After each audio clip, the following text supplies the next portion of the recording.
today is the birthday party. So we've had birthday cake, we've had loads of bands on the stage.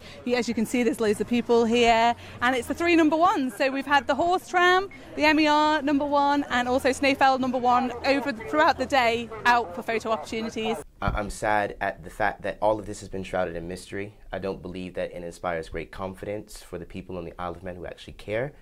And I want to encourage, whoever the new owner is, that, we're here to help. Right up until last night, we've been working with the rally organisers with the full intention of this event carrying on. In terms of the racing authorisation, which closes the road, last year that was actually issued on the day of the rally, so that can continue to be issued right up until the last minute. Ideally, we don't want that to happen, and we've really been trying to work hard with them this year that doesn't happen, but certainly this decision last night came as a bit of a shock to us. It's been 3.5 very long years to get it back into the state we see it today, but it's really something special. Well, we've got a picture they're holding up earlier. It looks like being shunted or something. What happened when you found it? It was derelict originally. It hadn't ran since the late 1970s. It had been used for a lot of maintenance, etc. Yeah. And at the time then, it really was in very poor condition. We decided to bring one of these ratchet trams back into action for the 125 events. It was a bit of a labour of love, really. It was quite a lot of work, but dedicated staff, volunteers, government support as well has really helped us out. When the car rally organisers contacted me, I said, well, have you spoken to the Minister of Department for Enterprise, Lawrence? Lawrence, or not Lawrence DOI. Skelly. You're going to Enterprise, okay. Yes, because they represent tourism. Yes. And they said, oh yes, we've been to him, and he's effectively said there's nothing he can do. He didn't. I got the distinct impression he wasn't interested, and in fact he hasn't taken much of a profile since. This is what you speaking with Mr. Skelly. This is you two. No. Or them saying that they were getting this. The rally organisers said to me that they'd approached him, right, that he'd made inquiries, and quote unquote, there's nothing he could do. But you talked to him obviously since, right? No, I haven't. Why? Simply because he's already indicated his position. I mean, I've already asked for Lawrence Skelly's resignation before, I think on an interview with you, because he simply does not fight the corner for tourism at all. Well, first of all, it was the decision of the directors to cancel the rally, and it was made mainly from the point of view that the rally was due to start within 10 days. We still had an uncertainty over the granting of the road closure order. We were constantly putting in revisions to our safety plan, and we were getting more and more requests to make different changes. At one point, I think it was Thursday, we were sent what they considered to be how they wanted us to set things out. And then one has to question the role of the DOI.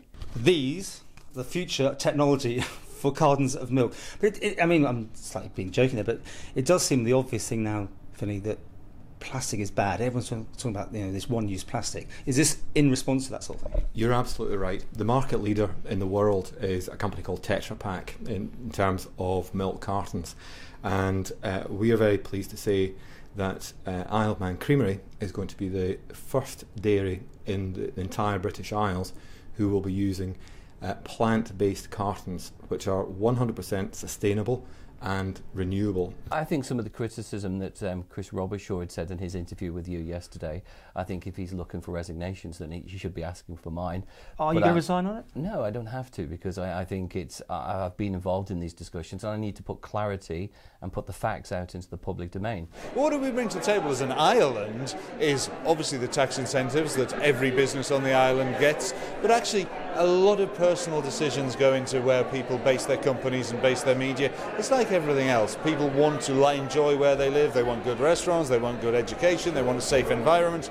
The Isle of Man has all those things. It is a big event for the Isle of Man because it comes at the tail end of the season, and it's always been a boost for us, and the rally people who've come over have always been good spenders. They've eaten in restaurants, in hotels and outside, and it's always been very good.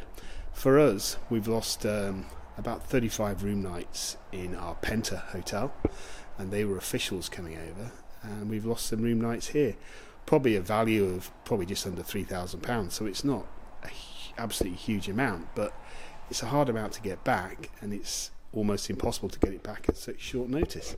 I was 14. We went to New York for the big premiere, and my much younger sisters and I were sitting in the front row of this enormous cinema, and there were all these sort of executives and ladies with blue rinses and all their jewellery, and who did not know what was going on at all. Because it's not your average sort of sci-fi. No, and it was, I think they were expecting people in silver suits and pointy rocket ships and bug-eyed monsters, which had been really what science fiction films had been like that. But this isn't really a science fiction film. It's more like a science to be fact to be, which we still haven't achieved.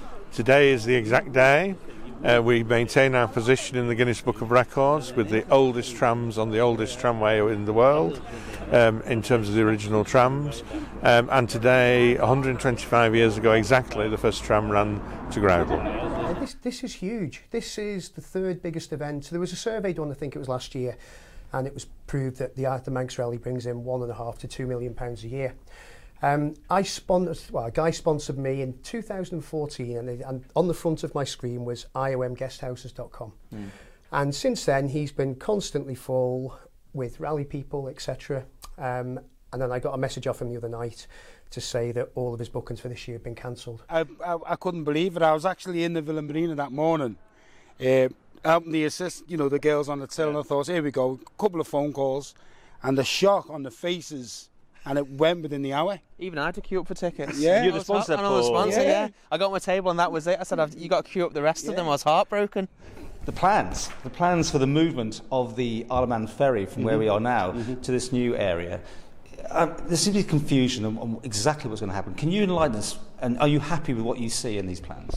Well, I think the confusion may be about potentially some misinformation, but the plans are that we move the current site for the ferry around about 800 metres, a little bit north, near the cruise liner terminal that we're building, and obviously part of the central dock developments on Liverpool waters. And as far as I know, it's pretty seamless. It's going to be, the Isle of Man and the catamaran and stuff can continue to be used while the new facility is being built, and then it's a seamless handover. Well, here we are. It's the 17th of September 2018, a day that many people probably not thought would actually happen, that the work is starting on Douglas Promenade.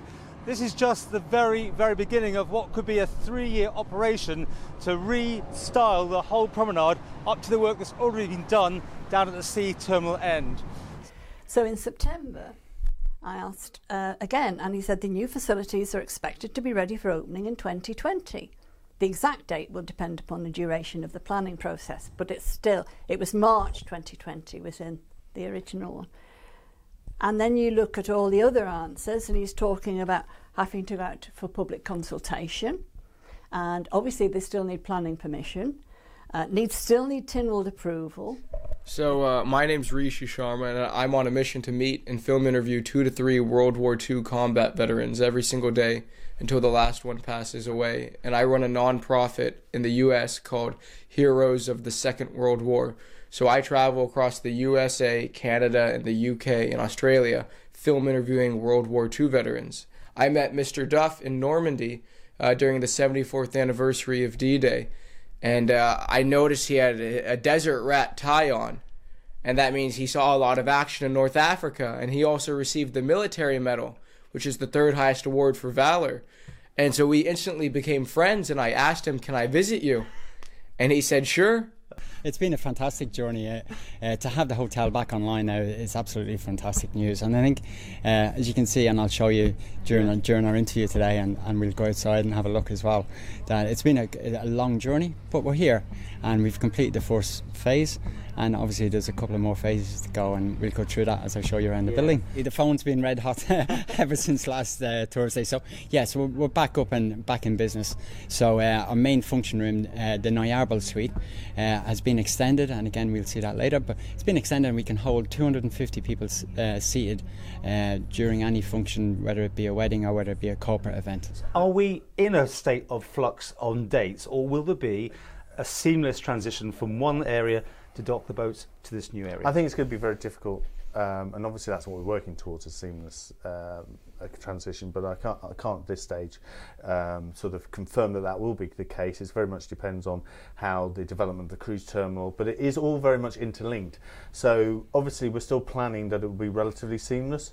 From my point of view, it's the, if you like, the 243 or 240 years after that's the real key, and it would be a shame to, you know, if there was a season that there was disruption, but it can't be ruled out.